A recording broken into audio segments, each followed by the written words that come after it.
Hoje a gente recebe aqui uma querida amiga, colega e engenheira muito experiente para trazer uma palestra intitulada De habilidades técnicas à gestão de pessoas, a rotina de um ou uma profissional de engenharia química na Cargill. Celiane é formada na Universidade Federal de Campina Grande. A gente estudou junto, compartilhou algumas disciplinas ao longo do curso e, claro, assim como vocês observaram ao longo da formação, a gente vai encontrando algumas pessoas, depois se matricula em disciplinas diferentes e vai trilhando caminhos diferentes. Uma das coisas que Celiane se propôs a abordar nessa palestra de hoje são as principais atividades que um engenheiro químico pode fazer, um pouco da apresentação da empresa, a Cargill, no Brasil e no mundo. Acredito que boa parte de vocês já deve ter ouvido falar desse nome ou deve conhecer algum produto, mesmo que nunca tenha ouvido o nome. Uma das coisas interessantes que a gente vai ouvir também aqui é como se preparar para entrevistas, como é um período de estágio dentro de uma empresa, habilidades que fazem total diferença e possíveis carreiras que a gente sempre pensa. Um engenheiro químico vai atuar exatamente em quê? Por ser um profissional muito dinâmico, o engenheiro químico acaba indo para uma parte mais de gestão, uma parte mais de processo, outra de chão de fábrica propriamente dito, ou também tratamento de efluentes. São diversas formas.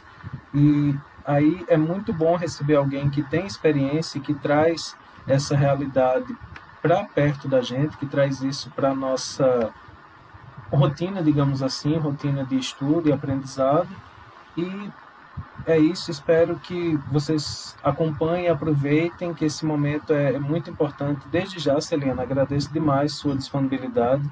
Sei que a rotina de engenheiro e indústria não é nada simples, não é aquela coisinha que 1 hora da tarde terminou, eu vou para casa tomar um tereré, dormir. É bem mais puxado. Então, tá com a palavra, fique à vontade, o tempo é livre, faça do jeito que você quiser. E as perguntas que tiver, só para orientar o pessoal também, podem colocar no chat, que aí eu vou organizando aqui e no final eu repasso para a Celiane e ela vai respondendo, a gente vai discutindo da melhor forma que puder. Com você. Beleza, boa noite, pessoal. Um prazer estar aqui, agradeço o convite.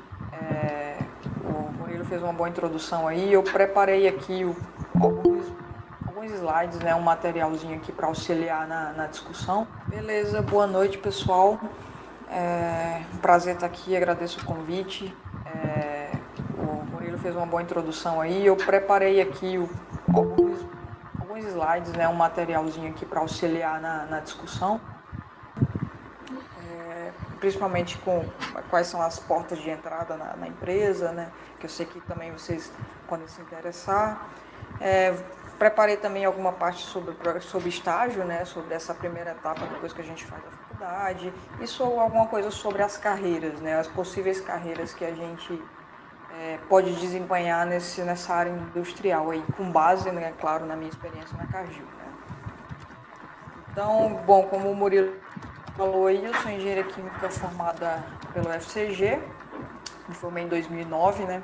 E aí, quando eu estava aí no último período da faculdade, eu já tinha terminado todas as disciplinas, né? E aí eu acabei passando num processo seletivo do programa de estágio da Cargill.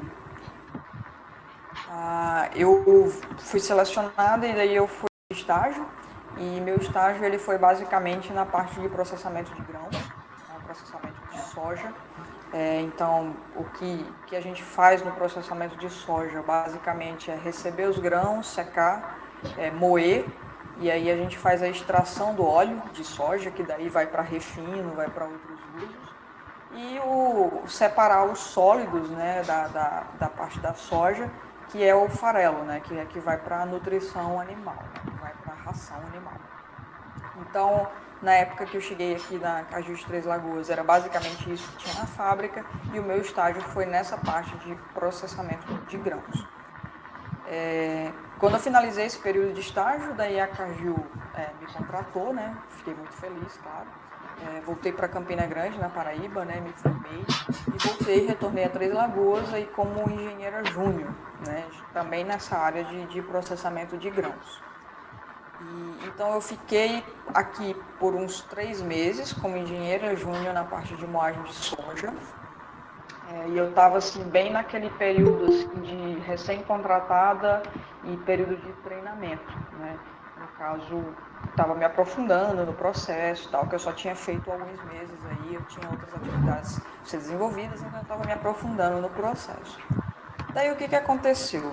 Com 3 meses de contratado, surgiu um projeto, né, grande da Cargill aqui em Três Lagoas, que foi a construção da refinaria de óleo e uma planta de biodiesel, que inclusive era a primeira planta de biodiesel da Cargill no Brasil.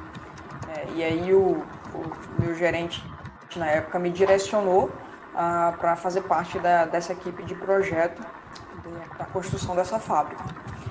E só para todo mundo entender, quando eu falo em projeto, não é que a gente era uma equipe que a gente projetava as coisas, né? Tipo, assim, a gente não projetou as fábricas, a gente não projetou os equipamentos. A Cargill, ela não faz isso, né? Não faz parte do core business da Cargill projetar as coisas. A gente opera, na verdade, né? A gente tem plantas e a gente faz a operação dessas plantas. Então, na época, a Cargill uniu aí uma equipe de projeto apenas para construir. Tinha empresas que a gente contratou para projetar e daí a gente implementou, né? Executou esse projeto. Então eu fiquei nessa equipe de projeto aí por cerca de 2 anos e foi assim um período muito importante para mim assim em termos de aprendizado. Foi muito legal porque assim eu vi a fábrica surgindo assim do sol, sabe? Era um terreno que só tinha mato, só tinha lixo, e aí a gente realmente fez surgir as fábricas, né? Então foi um período muito bacana, esses 2 anos que eu passei nessa equipe de projeto. E a minha função nessa equipe, imagina, tinha 3 meses de formada, né? Eu era meio que um faz-tudo, tá? Então, isso inclusive é a primeira dica que eu ia deixar para vocês aqui. Quando você é recém-formado, você acaba virando um faz-tudo mesmo. Não necessariamente sua função está muito bem definida, tá? Então, algumas pessoas podem até se frustrar um pouco com isso. Me formei e estou mexendo com coisas aleatórias. Mas, assim, é assim mesmo. Enquanto você não adquire experiência, isso é normal, tá? Então, eu era meio que um faz-tudo do projeto, então eu mexia desde de parte de licenciamento ambiental, porque estava começando a construir a planta, né? Então, eu adquiri uma experiência com licenciamento ambiental, por exemplo, que eu nunca achei que eu teria, tá? Então, isso foi muito bacana. E fazia outras coisas, como, por exemplo, controle de cronograma, controle de custos, e basicamente eu auxiliava engenheiros mais experientes, e com isso eu fui ganhando experiência também nessa parte. Então, foi uma época muito importante para mim, eu realmente aprendi a trabalhar nessa época do projeto, né? Aí, em seguida veio terminou, né, de construir a fábrica e veio o período que eu mais trabalhei na minha vida, que foi realmente para botar essa planta para rodar, né? Tinha acabado de construir e a gente tinha que produzir realmente, né? Então foi uma época assim de sangue, suor e lágrimas, né? Tipo, muito trabalho mesmo. Mas foi quando eu comecei a adquirir experiência nessa parte de processo mesmo, porque até então eu tinha trabalhado a maior parte do tempo em uma fábrica que estava em construção, né? Então essa parte da partida da planta, quando eu falo um ano, não é que a gente levou um ano para partir a planta, tá? Mas é que durante esse ano de operação aí, muitos problemas surgiram e tipo, partir uma planta nova realmente é quase um parto. Na verdade, não é uma partida, é um parto, né? E então foi uma época assim de muito trabalho, de muita aprendizagem também. Eu tive a oportunidade de fazer um treinamento fora do país, né? Fiz 3 semanas de treinamento nos Estados Unidos, porque, como eu falei, era a primeira fábrica de biodiesel na Cargill no Brasil, então eu tive que pegar a experiência das fábricas que a Cargill já tinha fora do país. Então eu passei 3 semanas lá, junto com 2 operadores, né, que foram contratados para a operação. Então eles foram treinar comigo e eu fui meio de tradutora, né? Além de aprender o processo, eu também tinha que passar para eles, que eles não falavam inglês. E enfim, foi uma aventura e foi bastante importante também para mim. Aí, passando-se aí esse primeiro ano aí de operação, que foi bastante difícil, né? Assim, bastante trabalho. Eu acabei ficando aí uma época, agora eu não vou me recordar exatamente, mas acho que uns 6 meses ou um ano aí como supervisora de produção dessa planta, né? Na verdade, eu tinha a função, mas eu não tinha o cargo, né? Assim, a função era minha de supervisora de produção, então acabei adquirindo a experiência aí com gestão de pessoas aí durante esse período. Então também foi bastante bacana. Nessa época eu fiz uma pós-graduação, né, na Fundação Getúlio Vargas. Na verdade, nessa época eu ainda não sabia direito que rumo que a minha carreira ia tomar. Então eu acabei fazendo essa pós-graduação em gestão empresarial pela Fundação Getúlio Vargas e assim foi muito legal fazer essa pós-graduação, porque eu acabei aprendendo, né, adquirindo conhecimentos do mundo corporativo que eu tinha contato, porém eu não tinha aprendido nada na faculdade, né? Então, por exemplo, essa parte de gestão de pessoas, de gestão financeira, contabilidade, economia, gestão estratégica, tudo isso, direito empresarial, então tudo isso são coisas que eu tinha contato na empresa, porém eu não sabia muita coisa porque realmente não faz parte da parte de engenharia química, né? Então essa pós-graduação foi muito importante para mim também. Em seguida eu fui nomeada, né, aí como engenheira de processo, então eu deixei de fazer essa parte de gestão de equipe, né, de gestão de pessoas e passei a ser engenheira de processos da refinaria e do biodiesel, né, que é o que eu faço hoje, inclusive, né? Hoje eu estou como engenheira de processos sênior. Então eu passei de júnior para pleno e aí há um tempo atrás eu passei para engenheira sênior. Tá? Então juntando tudo aí são 10 anos de experiência em fábrica com essa parte de processamento de óleos vegetais e produção de biodiesel. Tá? E nessa minha função atual, né, de engenheiro de processos, eu lido bastante com otimização de processos, solução de problemas operacionais, novos projetos e principalmente segurança de processos, que é uma parte assim que me encanta do meu trabalho, essa parte de segurança de processos, que é basicamente evitar que as coisas explodam, né? Então, evitar os grandes desastres da indústria química é essa parte de segurança de processos.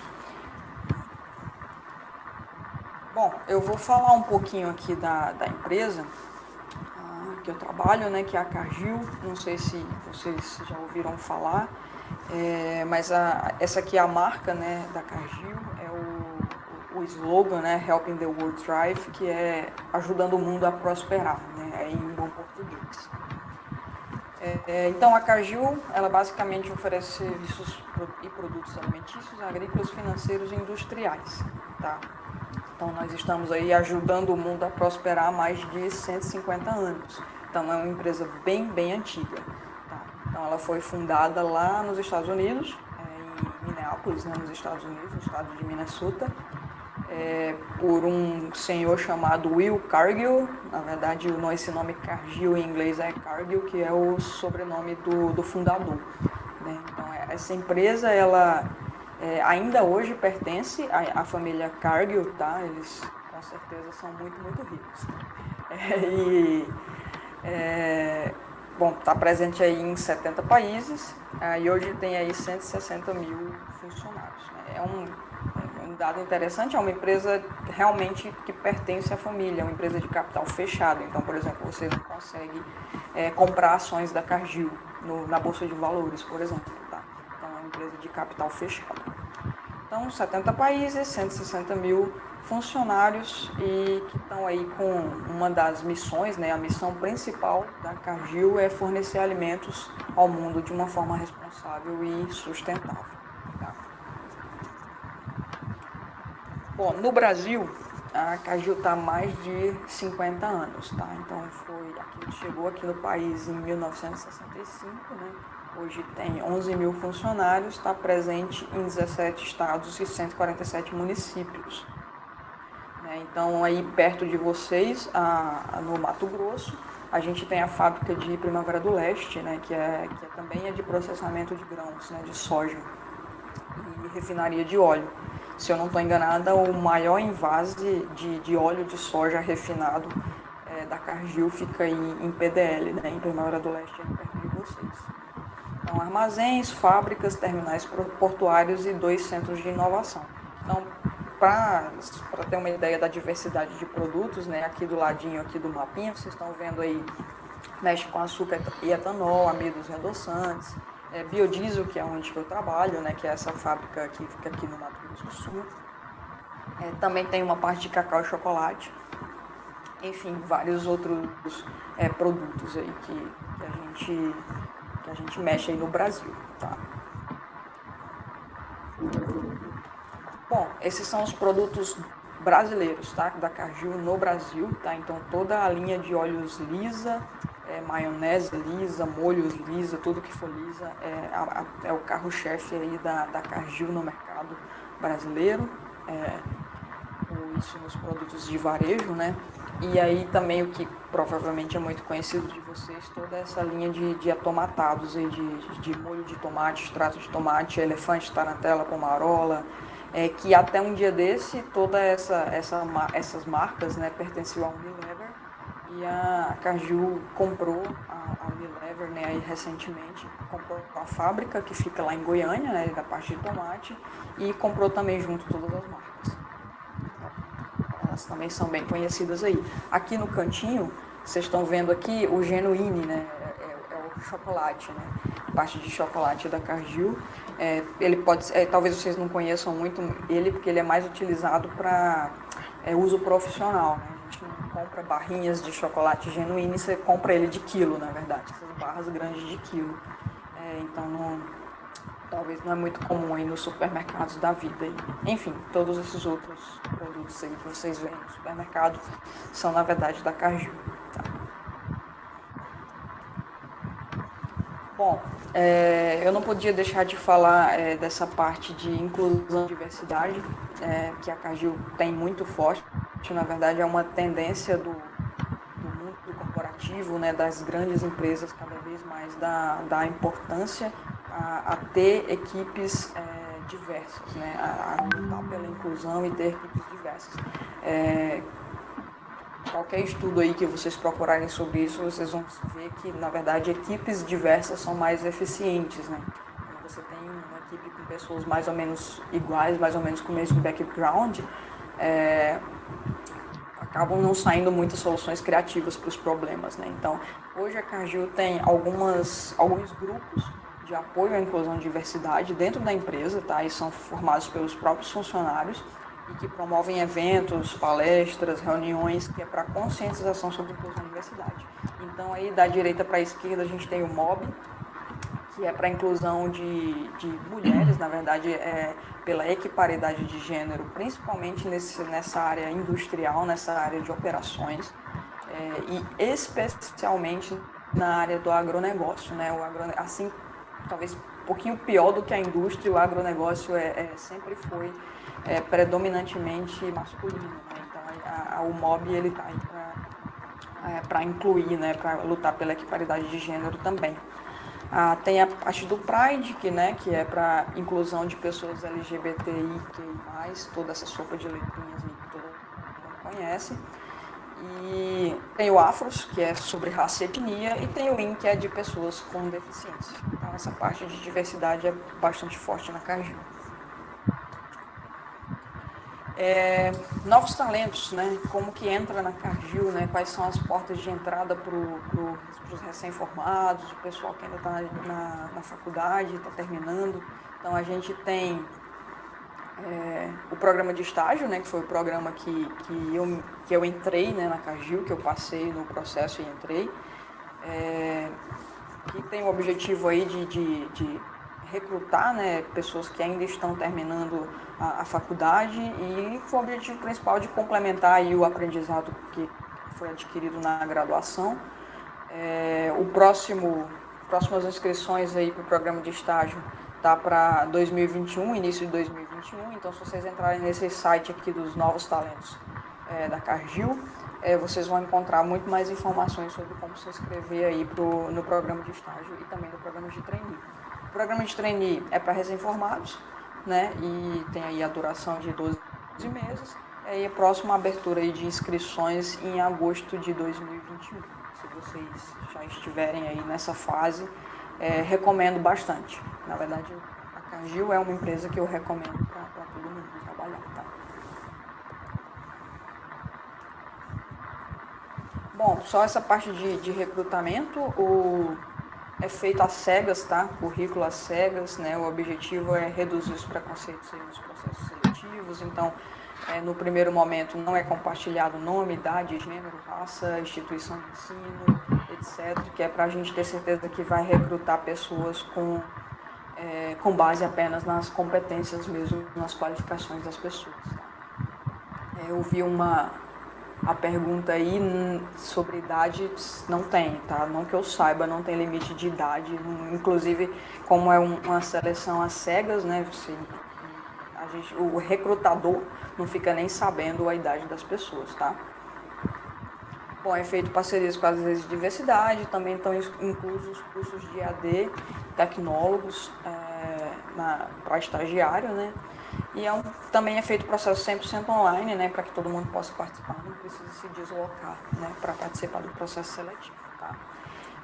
Essas informações que eu estou trazendo para vocês vão ter muito mais informações lá no site, tá? Inclusive, não faz parte do meu trabalho, né, recrutar estagiários, recrutar trainees, eu não faço parte dessa equipe, né? Então as informações que eu tenho são um pouquinho limitadas, mas com certeza eu posso buscar alguma outra informação se vocês quiserem. Bom, tem alguns slides aqui, né, mas tipo umas dicas, né, de como que é feita essa transição aí de estudante para profissional da indústria, tá? Claro, os processos seletivos são a primeira etapa dessa transição, né? Então, as dicas que eu vou trazer aqui, provavelmente vocês já sabem, vocês já ouviram em muitos outros lugares, mas assim, não custa lembrar, né? Então, primeira coisa é o currículo. Óbvio, você tem que preparar um currículo o mais objetivo possível. Tenham sempre em mente que os recrutadores, né, as pessoas que estão recrutando, também têm um tempo limitado, então é importante não colocar apenas as informações relevantes para aquela vaga que vocês estão buscando, né? Para não ficar aquele currículo longo que as pessoas não vão ler. Essa que é a verdade, né? Se mandar real, esses currículos longos não são lidos. Experiência profissional, claro que você está acabando de sair da faculdade, não é esperado que você tenha experiência profissional como engenheiro químico, óbvio que não. Talvez alguém tenha algum tipo de experiência, trabalhou em fábrica, mas isso é realmente muito raro. Então, é normal, principalmente no processo seletivo de estágio e de trainee, que não tenha, né, informações de experiência profissional no currículo. Mas o que é que o recrutador está buscando, né? Atividades extracurriculares, né? Tipo, o que vocês fizeram além de estudar para a prova, né? Assistir aula, né? O que vocês fizeram além disso? Então, tudo que for atividade extracurricular é importante para estar no currículo para a pessoa saber, tá? Então, participou de PET, tem bolsa de iniciação científica, participou de grêmio estudantil, participou de comissão de formatura, enfim, qualquer coisa que possa demonstrar suas habilidades pessoais, seja de liderança, entrevista, né, que, bom, quem nunca fez entrevista pode até ficar um pouco nervoso, isso é normal também, mas, tipo, estejam preparados para se apresentar, né, tipo, para contar um pouquinho da história de vocês. O entrevistador, ele está interessado em te conhecer, né, ele está interessado em te conhecer, então estejam preparados para contar quem é você, sua história, onde que você veio, sei lá, o que é que seus pais fazem e tudo isso, né? Contar a história de vocês. E, obviamente, né, existem perguntas clássicas, né, de entrevistas, que se você jogar na internet aí vocês vão ver um monte de material sobre perguntas clássicas. Então, façam o dever de casa, tá? Antes da entrevista. Façam o dever de casa. Tenho sempre em mente, por exemplo, quais são os seus pontos fortes, né? O que você sabe fazer bem e o que você gosta de fazer, quais são os seus pontos de melhoria, tá? A gente sempre tem, é um pouco difícil até de achar, se você for listar suas qualidades, todo mundo é assim, tá, gente? Se você for listar suas qualidades, seus pontos de melhoria, com certeza a lista de qualidade vai ficar muito maior. Tá? Mas pensem um pouquinho nos seus pontos de melhoria, porque assim, a parte de autoconhecimento é muito importante. Se você demonstra que você tem autoconhecimento, então você demonstra que você é uma pessoa em busca do seu autodesenvolvimento. Isso é muito, muito positivo. Então, por exemplo, quando eu fiz entrevista para a Cagil, me perguntaram coisas do tipo, como que você age sob pressão? Uma situação que você está pressionado, qual que é a sua atitude, se você é aquela pessoa que trava, se você é aquela pessoa mais calma, como que é isso. Também me perguntaram, o que me tira do sério, o que me deixa brava, né? Então, o entrevistador, ele está querendo te conhecer mesmo, tá? Tanto na sua história, quanto as suas características comportamentais. Tá? Enfim, pesquisa sobre a empresa, né, que você está fazendo a entrevista, é importante saber sobre a empresa que está te entrevistando e, acima de tudo, né, seja autêntico, né? Isso aí é a regra de ouro das entrevistas. Não tente enganar, não tente enrolar, porque não vale a pena, tá? Porque se as pessoas percebem que você está tentando enrolar, isso já vai contar negativamente para você. Tá? Pessoalmente, gente, eu não fiz muitas entrevistas na minha vida, tá? E eu também não participo de processos seletivos, mas eu converso com pessoas que recrutam, né? Eu tenho colegas que recrutam pessoas, então eu tentei dar aí algumas dicas com ele e também com o pessoal do RH também da Carju. Beleza? Bom, eu fiz alguns slides aqui sobre o programa de estágio da Cargill, não só da Cargill, na verdade eu quis tentar generalizar um pouco, né, sobre essa questão do período de estágio, que é um período que provavelmente muitos de vocês vão passar e é um período muito, muito importante que eu passei também. E tem algumas dicas aí. Então, o estágio, minha gente, ele é o primeiro contato, né, que você tem com o mundo corporativo, principalmente para quem nunca trabalhou, tá? Para quem, por exemplo, como eu, né, na verdade eu fazia faculdade, eu fazia só faculdade, né, eu não trabalhava. Quem já trabalha, né, eu tenho um emprego aí, já está um pouco mais acostumado. Porque esse ambiente de empresa é muito diferente do ambiente de faculdade, né? É um período que você vai principalmente se conhecer, né, como profissional, como são suas atitudes no ambiente profissional, e também vai conhecer a empresa, tá? Então, quando vocês estiverem no período de estágio de vocês, é importante conhecer não só a área que você está, mas conhecer outras áreas também, porque vocês vão estar naquele período de se descobrir, né, de descobrir o que você gosta de fazer também, isso é muito importante. Tá? Então, vocês vão ter os primeiros sentimentos aí em relação à carreira, o início do estágio aí é um período de ansiedade, né, muito grande para quem está saindo da faculdade, então isso é normal, só tentem controlar um pouquinho para a ansiedade de não atrapalhar vocês, tá? Tentem aproveitar o máximo possível as experiências do período de estágio, tá? E, claro, vocês vão aplicar conhecimentos técnicos que vocês adquiriram na graduação, né? Isso aí é muito importante, mas não é só isso, tá? Vocês têm que procurar sempre ir além dos conhecimentos técnicos, né? Desenvolver também suas habilidades comportamentais. Eu estou sempre falando de habilidades comportamentais. É porque conhecimento técnico, minha gente, a gente busca, a gente pesquisa, a gente aprende, a gente se vira. Mas a parte comportamental é um pouco mais difícil, porque a parte comportamental é o que vai dizer que tipo de profissional que você é. Então, para você desenvolver isso, aí tem uma questão de qual que foi o teu background, qual que foram as suas experiências, sua cultura. Então, a parte comportamental é importantíssima. Basicamente, no estágio, primeiras semanas de estágio, normalmente, tá? Isso eu estou falando pelos estagiários que a gente teve aqui na planta, tá? Mas as primeiras semanas de estágio, digamos assim, um estágio de 6 meses, então as 2, 3 primeiras semanas com certeza vão ser dedicadas a aprender, tá? A aprender o processo. Na indústria, vocês vão fazer estágio e vocês vão chegar num processo que já está rodando, ele já está em operação, ele já está produzindo. Então, a gente não vai projetar nada, a gente não vai construir nada do zero. Então, normalmente se chega numa fábrica que já está rodando. Tá? Então, a parte de aprender o processo é fundamental. Tá? Então, essas primeiras semanas são fundamentais, porque depois, todas essas atividades que você for desenvolver durante o seu estágio, você vai precisar desse conhecimento. Então, se você não treinar direito, você vai ter dificuldade lá na frente. Tá? Então, é um período de buscar aprofundamento no processo, né?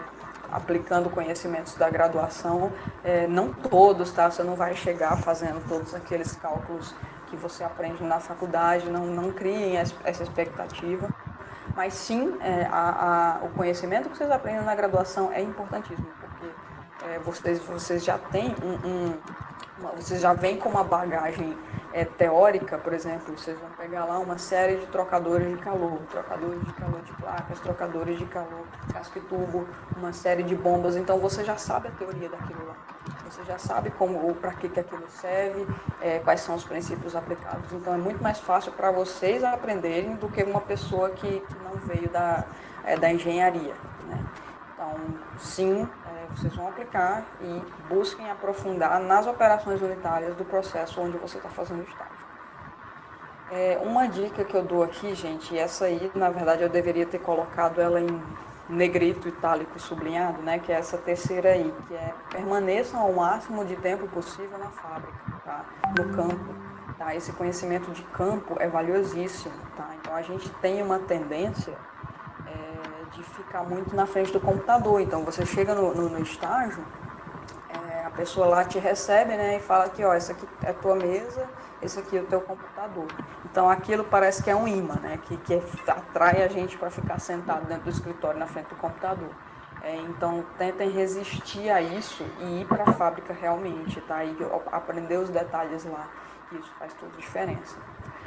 E uma coisa que vai acontecer, né, tipo, vocês vão chegar lá e, tipo, os engenheiros mais experientes que vão receber vocês, eles não vão ter tempo de ficar 100% do tempo treinando vocês, tá? Isso realmente não tem como. Tá? Então, o treinamento, ele é majoritariamente feito na fábrica junto com os operadores, tá?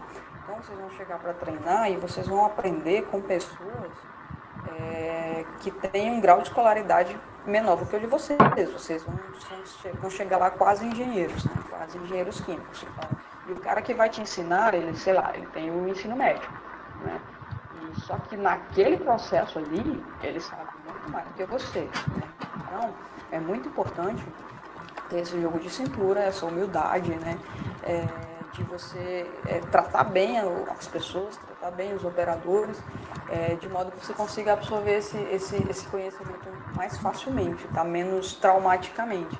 Então, isso é uma dica que isso foi importantíssimo para mim, saber lidar com as pessoas, tá?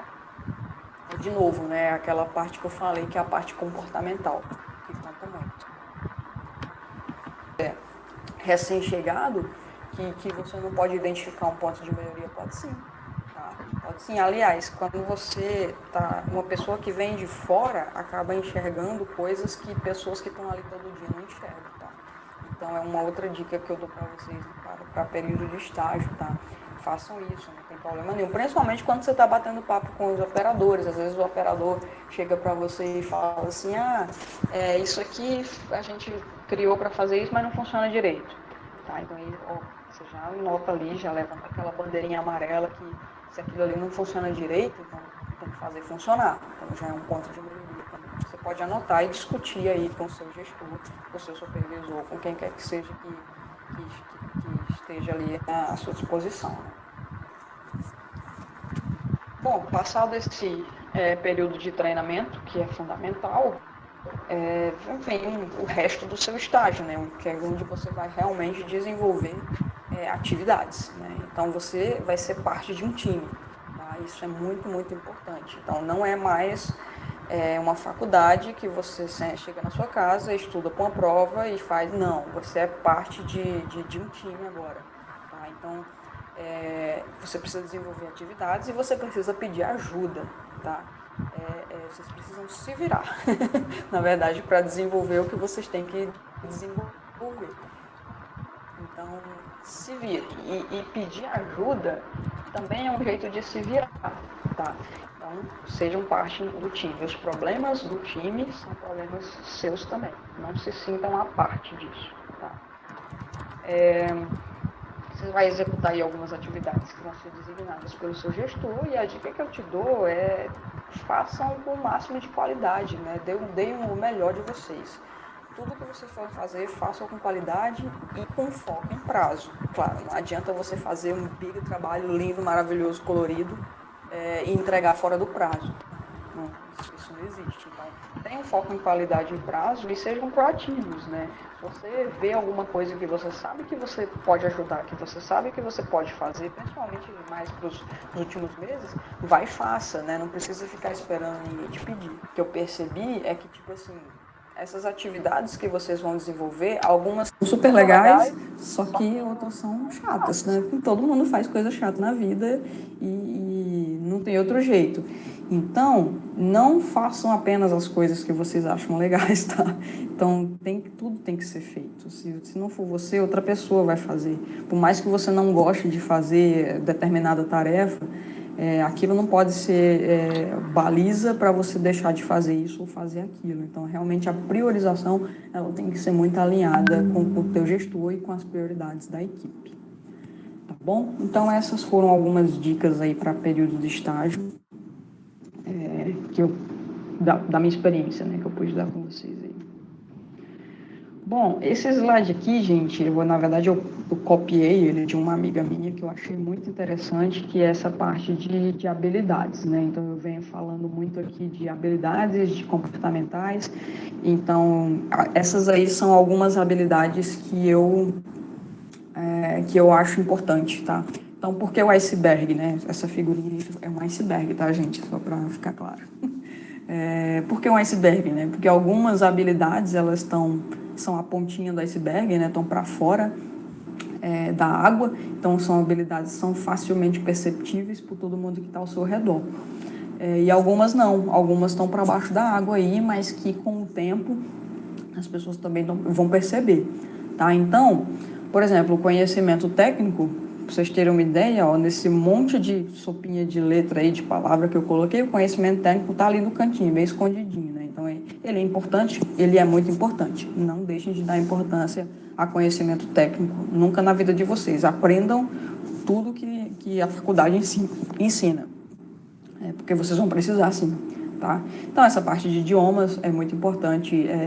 Bom, se alguém ainda não começou a estudar inglês aí, comece, tá? Então é imprescindível, principalmente se você quiser seguir essa carreira industrial, principalmente nessas grandes empresas, né, multinacionais como a Cargill. Sem o inglês eu realmente já tinha ido para a rua, eu acho. Bom, capacidade de aprendizagem, capacidade de execução. Capacidade de aprendizagem também é meio de praxe de falar, né? Tipo, igual eu falei, né? Você não precisa saber tudo, ninguém sabe tudo. Nem teu chefe sabe tudo, ninguém. Então, só que a gente aprende, né? Então, se você tem uma capacidade de aprender rápido e de buscar informação de uma maneira eficiente, é isso que te vale, tá? É isso que conta. Tá? Capacidade de execução, eu já falei um pouquinho aí nessa parte de estágio, né, de fazer sempre. Gestão de tempo e priorização, também já falei um pouco. Prioridade, já falei um pouco. Disciplina, né, disciplina em tudo que vocês vão fazer, que é essa questão de entregar as coisas no prazo, chegar nos horários, coisas básicas, né, que todo mundo tem que ter. Tá? Bom, e essas as características aí azulzinhas, né, que estão aí para baixo da água, que seriam essa parte de trabalho em equipe, que eu já falei um pouco, né, comunicação assertiva, posicionamento e postura. Quando eu falo postura, eu quero dizer como que você se porta mesmo, como que você trata as pessoas, principalmente, né? É a questão de tratar as pessoas com respeito, independente de quem seja. né? E isso é muito importante, de respeitar a hierarquia. A hierarquia, ela existe, ela está lá por um motivo. Ela não é a coisa mais importante do mundo, não é. Mas ela existe e ela precisa ser respeitada. Ela está lá por um motivo. Então, por exemplo, se você tem um gestor e ele é seu gestor, é porque ele tem mais experiência que você. Então, é uma questão de tratar as pessoas com respeito também, é basicão. Bom, lidar com pessoas em um ambiente diverso, então na indústria vocês vão encontrar todo tipo de gente, né? Então você tem que ser maleável, né, para lidar com todo tipo de pessoas, tá? Pessoas boas, pessoas ruins, pessoas de todo jeito, tá? Então sejam flexíveis, né, ao lidar com as pessoas, né? Tem bastante material, tem bastantes livros que ensinam vocês a lidar com pessoas, né? Então só pesquisar aí. Essa parte de autoconhecimento eu já falei também, é importante você se conhecer, é importante você saber quais são os seus defeitos, o que é que você faz bem, buscar sempre automelhoria e feedbacks. Então, o teu gestor está ali ocupadíssimo, fazendo 1000 coisas, e só que parte do trabalho dele também é te gerenciar, né? Então, não precisa ficar esperando, tipo assim, tô na empresa, cheguei na empresa e não estou me sentindo bem, não estou satisfeito com alguma coisa, estou achando que pode mudar isso e isso. Chame as pessoas para conversar, não tem problema nenhum fazer isso, tá? Então, não precisa ficar esperando as pessoas virem te perguntar se está tudo bem, entendeu? Busque esse feedback, pergunte se você está indo bem, pergunte o que você pode melhorar. E essa conversa aí, ela não tem dia, não tem horário, quando precisar, tá? Sempre estejam buscando. Resiliência, né? Resiliência é uma palavrinha poderosa, né? As coisas nem sempre saem como a gente quer na vida e na empresa também não. E então a capacidade de você se recuperar quando uma coisa foi ruim, né? Quando uma coisa deu errado, a capacidade de você se recuperar é importantíssima. Então, a resiliência não é só para o mundo corporativo, é para a vida mesmo, tá? E por fim, isso aí deixei por último, mas não é porque é pouco importante, mas é mais como a cereja do bolo, né? Para fechar com chave de ouro, que é a integridade ética, né? Isso aí sempre na nossa vida, né? Então, seguir as regras, cumprir as leis, falar a verdade, isso é importantíssimo na carreira de qualquer pessoa, porque essa parte de integridade ética, gente, é facinho de você se queimar facilmente, tá? Então, coloquei aí meio que como cereja do bolo dessa parte de habilidades. Bom, sobre progressão de carreira, tem alguns slides aqui. Eu coloquei esse aqui em letras garrafais sobre protagonismo de carreira. Quem nunca ouviu falar sobre isso, o nome já está dizendo, né? Você ser o protagonista, é você perceber, né, e aceitar que você é o principal responsável pela sua carreira, tá? Principalmente depois que a gente entra numa determinada companhia, numa determinada empresa, é muito fácil a gente pensar que as outras pessoas são responsáveis pela gente. Ah, não, quem tem que me promover é meu chefe que tem que ver que eu sou boa, entendeu? Ou então é a empresa que tem que me dar um plano de carreira. Tem, sim, tudo isso tem que acontecer também, mas nada disso acontece sem você, tá? Sem você correr atrás. Então, você precisa ter os seus objetivos, precisa estar atento às oportunidades, precisa estabelecer parcerias, essa parte de networking aí até dentro da empresa é muito importante para você atingir os seus objetivos, e é você que tem que fazer acontecer. Então, reflitam sobre isso, tá? Você é que dirige a sua carreira, não é seu chefe, não é a empresa, tá? Bom, sobre carreira também, ao longo aí dos primeiros meses ou até dos primeiros anos de profissão, você tem que ir tentando descobrir o que você gosta de fazer, o que você sabe fazer direito, tá? Em que você se destaca, para poder você ver para onde que sua carreira vai te levar, né? Não sua carreira vai te levar, para onde você vai, né? Porque você é o protagonista, tá? tá? Então, vai vendo o que as coisas que você mais gosta de fazer. Na parte de engenharia, existem algumas funções que são mais técnicas e algumas funções que são mais de gestão, tá? Então, por exemplo, a minha função ela é mais técnica, né? Então, eu sou engenheira de processos, então o meu foco é muito mais técnico. Por exemplo, eu não tenho equipe, né? Eu não sou chefe de ninguém, então eu estou muito mais voltada para resolução de problemas. Eu tenho que lidar com, muitas vezes eu preciso de pessoas que não respondem para mim, então eu tenho que ter uma habilidade de influenciar as pessoas sem ser chefe delas, entendeu? Então isso é muito importante também na minha profissão. Então, busca de autodesenvolvimento, etc. E a parte de gestão, é claro, é quando você atinge um cargo onde você tem uma equipe para liderar, né? Você tem uma equipe para desenvolver. Então, por exemplo, se você vira supervisor de produção, todo mundo que trabalha na fábrica, né, que é a operação da fábrica. Desculpa, gente, o negócio está caindo aqui. Talvez ele vai cair, mas aí vocês não ligam. Então, todo mundo que está na fábrica passa a responder para você, né, quando você chega nesse estágio. Então, você tem que ter um foco muito maior aí em desenvolvimento de equipe, em formar parcerias, em habilidades comportamentais, em inspirar, né, e motivar as pessoas para dar o seu melhor, né? Então, essa parte de gestão é muito interessante nesse ponto, né, de como que você inspira as pessoas, né? Então, tem mais ou menos esses dois caminhos aí. Claro que existem funções que você tem que ter um pouco dos dois.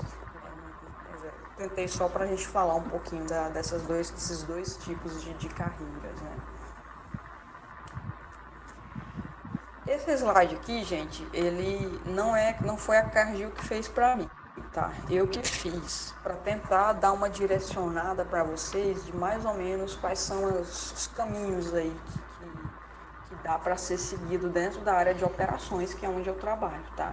Então, você entra aí como estagiário de engenharia ou como engenheiro trainee, né? De estagiário você pode passar a engenheiro júnior, que foi o que aconteceu comigo, em seguida engenheiro pleno, e daí começa a abrir uma gama de carreiras aí na sua frente. Outras funções também, existe todo um organograma dessa parte de qualidade também dentro da empresa.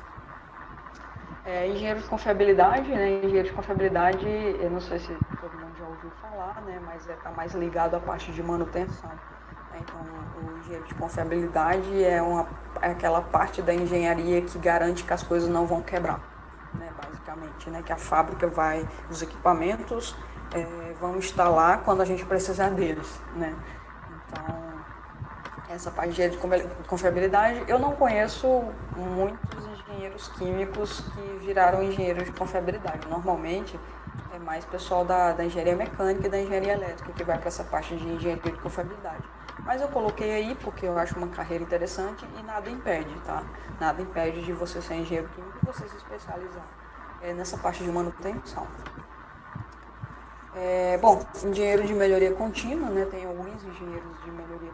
Não tem engenheiros de melhoria contínua em todas as fábricas, né? A gente tem uma equipe de engenharia de melhoria contínua que atende todas as fábricas da Cargill, lida com essas ferramentas de melhoria contínua que vocês já devem ter ouvido falar, né? Que é o Lean Manufacturing, os Black Belts, Green Belts da vida, o Six Sigma, etc, né? Então é um pessoal voltado mais para a aplicação dessas ferramentas na indústria, tá?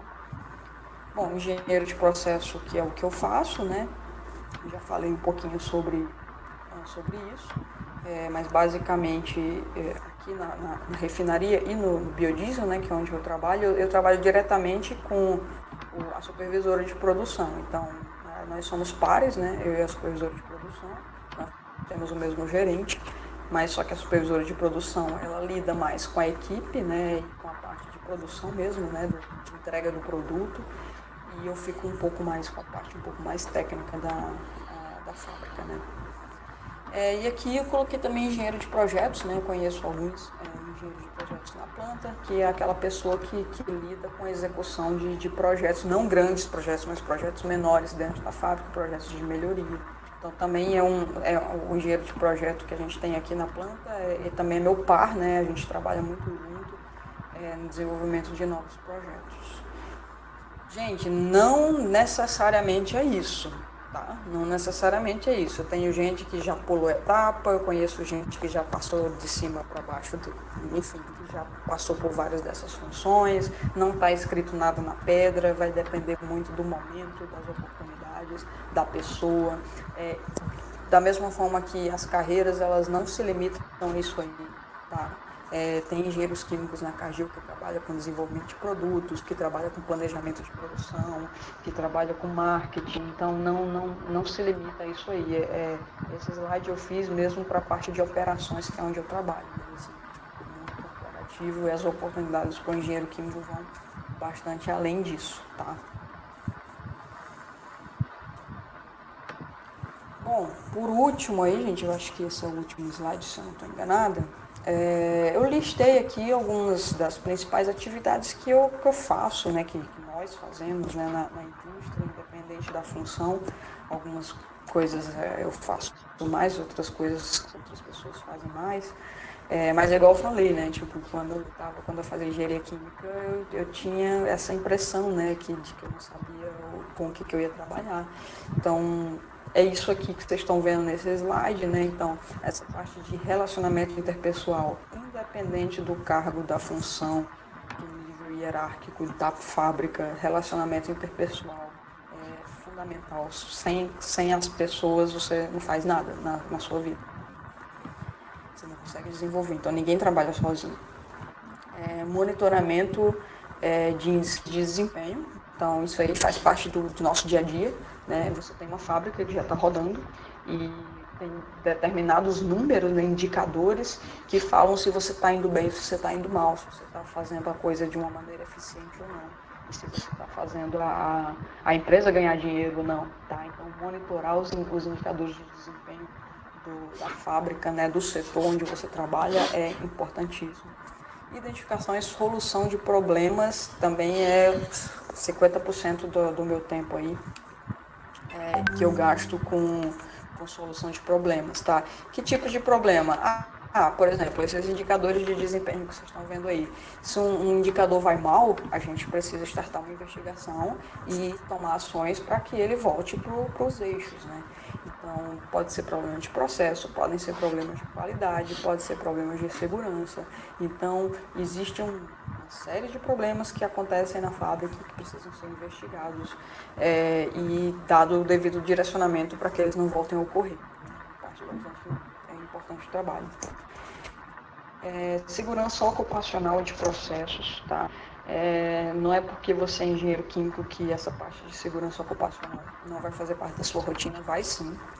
Você vai chegar na planta e você tem que garantir a sua segurança e a segurança de todo mundo que trabalha com você. Então, vocês vão aprender muito sobre segurança ocupacional